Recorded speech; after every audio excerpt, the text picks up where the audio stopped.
파이썬으로 키오스크 만들기 12강 데이터 파일 세 번째 관계 데이터 2입니다. 자, 저희가 지난주에 만들었던 관계형 데이터를 코드에 적용하기에 앞서 데이터를 한 번만 더 분리해 주도록 하겠습니다. 예를 들어 저희가 사이즈로 톨을 골랐어요. 이 경우에 톨에 대한 가격 추가 가격이 있을 텐데 현재 이러한 형태에서는 가격을 추가해 주기가 굉장히 어렵습니다. 따라서 현재 이 녀석은 옵션들의 묶음인 옵션 셋이 될 거고요. 실제로 각각의 옵션들을 설명해주는 데이터가 따로 필요합니다. 따라서 먼저 이 데이터를 옵션과 옵션 셋 두 개의 테이블로 나누고 나서 그 뒤에 적용 과정을 수행하도록 하겠습니다. 네, 목록으로 와서 새로운 파일을 만들어야겠죠. txt 파일 하나 만들어주고요. 그 녀석의 이름은 option.df가 될 겁니다. option.csv가 될 텐데 현재 그 파일이 존재합니다. 따라서 기존의 이 녀석부터 option.txt가 있죠. 이 녀석부터 이름을 수정해 주도록 하겠습니다. 네, 수정하는 방법은 해당 파일에 들어가서 수정을 해주면 될 것 같습니다. 그래서 이 녀석들은 옵션 셋이 되는 거죠. 자, 다시 방금 만들었던 파일로 돌아와서 이 녀석들이 옵션이 될 겁니다. 자, 그러면 이런 식으로 데이터를 구성할 수 있는데요. 자, 기본적으로 옵션에 네임이 있을 겁니다. 자, 사이즈 같은 경우는 shop부터 benty까지, 그리고 펄 추가 곱하기 1부터 곱하기 3 이런 식으로 옵션에 이름이 있고요. 또 각각에 대해서는 설명이 있는데 예를 들면 사이즈 같은 경우에는 정확히 몇 밀리리터인지를 알려줄 수 있겠죠. 이런 식으로 옵션에는 설명이 있을 수 있습니다. 또한 옵션에 따라서 추가 요금이 있을 겁니다. 따라서 옵션의 프라이스도 있고요. 자, 이때 여러분들이 한 가지 알아가셔야 할 것은 여기 이렇게 빈 공간들이 있습니다. 자, 어떻게 된 거냐면 펄 추가나 샷 추가는 사실 사이즈와 다르게 별다른 디스크립션이 필요하지 않습니다. 누가 봐도 펄 추가 곱하기 2는 펄을 2번 추가해 주겠다는 건데요. 자, 이런 식으로 공백을 만들 수밖에 없었던 이유는 이 데이터의 프레임이라고 할까요? 데이터의 틀은 항상 일반화 되어야 합니다.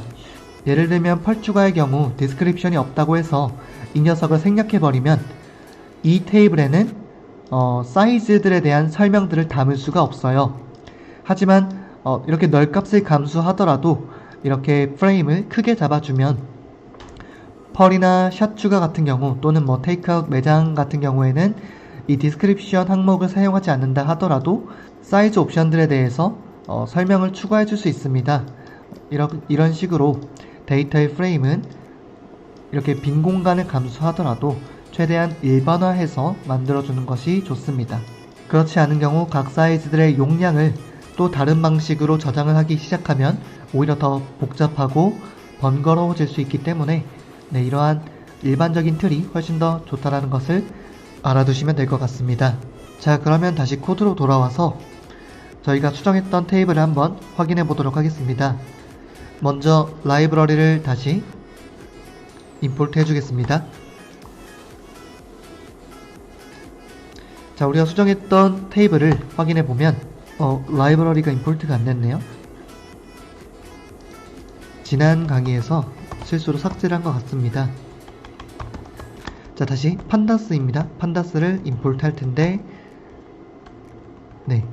pd라는 이름으로 임포트를 할 거고요. 수행을 해주면 이제 데이터를 가져올 수 있겠죠. 자, 이런 식으로 옵션의 이름과 디스크립션, 이 녀석들은 이제 빈 공백이었기 때문에 none이라는 값이 들어가고요. 가격도 잘 들어가 있습니다. 그리고 테이크아웃 같은 경우에는 해당 매장에서 테이크아웃은 1,000원을 할인해 준다 라는 의미로 이런 식으로 한번 설정해 봤습니다. 그리고 이전에 있던 데이터는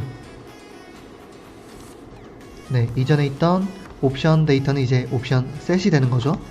그래서 옵션 셋 df라는 이름으로 바꿔주고요. 이 파일 이름이 저희가 이런 식으로 옵션 셋으로 수정을 했었습니다. 자, 불러와 주면 이렇게 되어 있네요. 자, 그래서 여기서 중요한 건 이제 옵션 엘리먼트 부분을 저희가 수정을 또 해줘야 합니다. 네, 이 녀석이 기존의 옵션 셋인데요. 여기에 우리가 방금 수정한 옵션 데이터들을 가지고 다시 재조정을 한번 해보도록 하겠습니다. 먼저 이 녀석은 이제 옵션 네임이 아니라 옵션 셋 네임이 되겠죠. 그리고 옵션 타이틀은 따로 두지 않겠습니다. 그래서 이 녀석들을 모두 제거해주고요. 네, 이렇게 모두 제거했습니다. 자, 그리고 여기서 핵심은 이제 저희가 이 녀석들을 이렇게 슬래시로 했던 이유는 이 데이터는 다른 데이터 파일에 따로 저장된 것들이 아니라 단순히 저희가 필요했던 건 이 문자열들이에요. 이 문자열들의 집합이 필요했기 때문에 이렇게 슬래시로 엮어도 전혀 상관이 없었지만 이제부터는 이 사이즈 하나하나가 따로 존재하는 하나의 엔티티, 객체에 해당합니다. 따라서 이 녀석들을 이렇게 엮어줄 수 없고요. 다음과 같이 수정을 해주어야 합니다. 1대1 관계로 지어주어야 하는데요. 사이즈 0부터 3라는 이 옵션 셋과 쇼트라는 사이즈가 관계를 맺게 됩니다. 또 이 톨이라는 녀석도 이 사이즈 0부터 3와 관계를 맺게 됩니다. 이런 식으로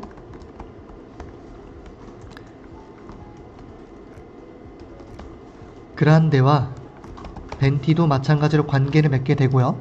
자, 이런 식으로 해줘야 이제 사이즈 0부터 3이라는 옵션 셋 하나가 쇼트, 톨, 그란데, 벤티라는 4개의 옵션과 연결된다는 것을 나타낼 수 있어요. 자, 이렇게 되었을 때 이런 식으로 전체 테이블을 구성하면 저희가 판다스에서 해당 데이터 프레임, 이 테이블을 조건을 가지고 추출할 수 있었습니다. 따라서 이 테이블에 사이즈가 0부터 3인 녀석들을 뽑아달라고 하면 이 4가지가 나오겠죠. 그래서 이 4개가 사이즈 0부터 3에 해당하는 녀석들이구나 라고 판단할 수 있습니다. 자, 그래서 나머지 데이터에도 동일하게 적용을 해주면 이런 식으로 구성이 될 수 있을 겁니다. 자, 예를 들면 저희가 이 테이블에 펄 0부터 3라는 조건 추출을 하면 펄 추가 1부터 펄 추가 2, 3까지 3개의 옵션이 나올 겁니다. 따라서 사용자에게 이 3개 중에 하나를 고르라고 할 수 있겠죠. 자, 아래 이것들은 삭제해 주고요. 네, 다시 코드로 돌아와서 이 녀석을 옵션 셋 df를 가져와 주면 이런 식으로 수정이 되어 있고요. 이제 이 녀석과 실제 옵션 데이터를 옵션 엘리먼트라는 이름으로 묶어버리면 각각의 옵션들에 대해서 가격도 알 수가 있습니다.